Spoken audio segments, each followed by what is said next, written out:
그럼 본격적으로 저희가 이제 진행하고 있는 암기 구조에 대해서 설명해 드릴게요.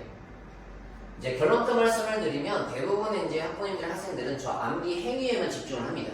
암기 그 자체에 대해서. 그쵸? 이제 막 암기하는 거. 이제 뭐 사실 암기라는 그 행동을 보통 언제 하냐면요. 시험 기간, 이제 조만간 시험 기간이잖아, 어머니. 그러니까 시험 직전에 막 2주 동안 뭐 벼락치기 이런 식으로 하다 보니까 암기 자체에 대해서 어떻게 암기해야 되지해서 그런 이제 여유를 가지고 생각하는 겨를이 없는 거예요, 대부분. 그렇기 때문에 기회를 만들어 주셔야 되는 거예요. 암기를 도대체 어떻게 하는 게 합리적인지에 대해서. 진지하게 그 얘기를 안 하고 있거든요. 그게 전체 공부의 대부분인데. 그래서 저는 그게 더 의아하다는 거죠. 그래서 사실 암기 행위에만 집중할 수밖에 없게 돼요. 암기하라고 하면. 그쵸? 근데 저거는 다 앞 단계에서 모든 게 준비된 상태에서 마지막에 정리한다는 개념이거든요. 그래서 암기를 하기 전에는 반드시 대상에 대한 이해. 이거는 상식이라고 보실 수 있잖아요. 그쵸? 근데 그게 상식이 아니에요. 학생들한테는. 그러니까 어느 정도 이해를 하고 넘어가야 되는지에 대해서 기준을 갖고 있지 않다는 게 제일 문제인 거예요. 자기 상황에 따라서도 랜덤하게 선택하고. 왜냐면 시간이 없으면요. 이해라는 거를요. 안 하고 그냥 암기하려고 하고 이렇단 말이죠. 그래서 암기를 하려고 암기를 막 잘한대요. 근데 되게 단기 암기만 잘 돼야지 장기적으로 안 된대. 막 이런 학생들도 있거든요. 그런 학생들은요. 전부 다 이게 문제예요. 네, 이유를 딱 살펴보면. 그리고 암기를 하려고 하는데 그 대상에 대해서 이해를 완벽하게 했대요. 실제 봤더니 이해를 다 하고 있어요. 근데 그럼에도 불구하고 암기를 잘 못하는 경우들도 있거든요. 이유는 사실 얘 때문에 그런 거예요. 익숙하지 않아서. 그러니까 이 대상에 대한 이해는 했는데 내가 딱 집근 시점에 이해했을 뿐인 거지 익숙하지 않은 거예요. 그 개념이 나한테 확실히 들어온 건 아니죠. 그럼 원래 암기하려면 잘 안 돼요. 그래서 예를 들면 제 학생들한테 어떻게 교육을 하냐면 제가 아직한 학생 중에 이제 뭐 6등급, 뭐 수학에서 6등급, 뭐 내신에서 5등급 받던 학생이었는데 고등학교 2학년 때 왔거든요, 저한테.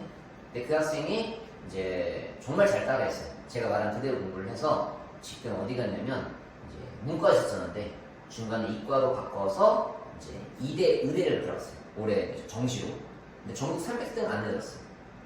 근데 그 학생도 암기를 정말로 잘 못했던 학생이었습니다. 근데 이제 그 학생이 이제 이런 걸 질문을 해요. 이제 여기까지 오는데 부천에서 왔었거든요. 거의 매일같이 저희한테 왔었어요. 왜냐면 재수할 때 저희 여기서 했거든요. 그냥 인강을 들으면 딱 저랑만 했었습니다. 근데 그 학생이 부천에서 왔다 갔다를 매일같이 있는데 저보다도 많이 왔죠. 왜냐면 저는 하루는 쉬니까. 근데 그 학생은 주 7일 동안 여기 왔었습니다. 근데 왕복으로 3시간 걸렸어요. 근데 3시간 동안 이제 왕복을 하다 보면 지하철에서 있는 시간이 많잖아요. 그쵸? 그래서 이제 그 시간을 어떻게 활용하는 것이 좋을지에 대해서 한번 물어보거든요. 그런 학생들은. 근데 이제 제가 이 얘기를 했죠. 암기하려고 하지 말라고. 그러니까 뭔가 최선을 다해서 거기서 뭔가를 하려고 하더라고요. 그러지 말고 딱 이것만 하라고. 왜냐면 암기하는 그 행위는요. 어머니 잘 생각해보세요. 외부 데이터를 정보를 내 머릿속에 집어넣는 행위가 바로 암기거든요. 근데 이때는요. 컨디션이 좋아야 돼요. 컨디션이 나쁘면 이게 안 돼요. 당연히. 효율이 떨어집니다. 그러니까 효율성을 만들어주는 게 사전 작업이 되게 중요하거든요.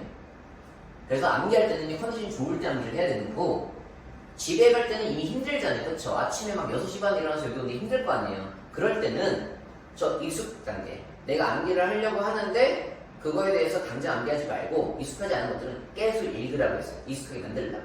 그 다음 날에 암기하는 거예요. 그 다음 날에. 그러면 암기가 잘 돼요. 그러니까 이런 구조들을 이제 이해하고 계속 연습을 했을 거잖아요. 그렇죠, 어머니? 그러면 이제 퍼포먼스가 상당히 높아지겠죠. 그래서 왔다 갔다 어떻게 보면 이제 지하철 이제 그 시간조차도 그 학생은 이제 활용을 했던 거예요. 그래서 이제 지하철 타고 이제 그 학생이 갔을 거잖아요. 제 학생들이 다른 학생들이 저한테 그런 얘기를 했었어요. 아니 그 이제 여학생이거든요. 그 언니는 뭐 지하철에서도 공부를 하더라. 그러니까 이런 얘기를 저한테 했었어요. 그러니까 그만큼 최선을 다했기 때문에 수학 문과에서 6등급인데 이과에서 다 맞기 쉽지 않잖아요, 어머니. 그럼 불가능에 가깝잖아요. 근데 다 가능해요. 그것도 하나도 안 되었어요. 인간만으로 다 됩니다. 그래서 이제 그 학생이 그렇게 해서 이제 퍼포먼스 잘 냈죠.